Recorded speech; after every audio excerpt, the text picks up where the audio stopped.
சனி கொஞ்சம் மெதுவாக தான் மூவ் ஆகும் அப்படிங்கிறப்போ உங்களுடைய க்ரோத்தும் அப்படியே கிராஜுவலாக அப்படியே மூவ்மெண்ட்லேயே தான் இருந்துகிட்டே தான் இருக்கும். ஸோ இந்த விஷயத்தையும் நீங்கள் ஞாபகத்தில் வச்சுக்கணும்.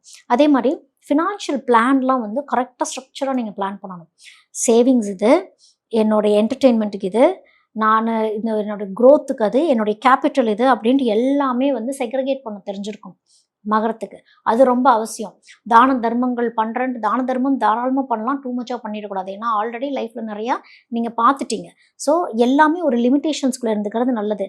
ஒரு வெல்த் நல்லபடியாகவே உங்களுக்கு வரும், ஒரு க்ரோத் நல்லபடியாகவே கண்டிப்பாக உங்களுக்கு இருக்கும். ஆனால் கொடுத்தது சனிங்கிறது என்னைக்கும் ஞாபகத்தில் வச்சுக்கணும். குரு காப்பாத்துறாரு, குரு கொடுக்குறாரு, குரு வந்து ஆசீர்வாதம் பண்ணுறாரு உங்களை. ஆனால் இது எல்லாம் கொடுக்க வச்சது சனி அப்படிங்கிறப்போ எந்த ஷார்ட்கட்ஸும் சனிக்கு ஆகவே ஆகாது.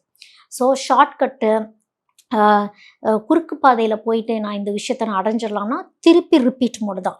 திருப்பி ஃபஸ்ட்லேருந்து வந்து அந்த வேலையை பார்க்குற மாதிரி தான் இருக்கும். ஸோ நம்மளை யாரும் பார்க்கல அப்படின்லாம் நினைக்கக்கூடாது. சனிங்கிறது ஒரு கர்மா. இந்த கர்மா எப்போவுமே நம்மளை பார்த்துக்கிட்டே தான் இருக்கும் அப்படிங்கிறதையும் நீங்கள் ஞாபகத்தில்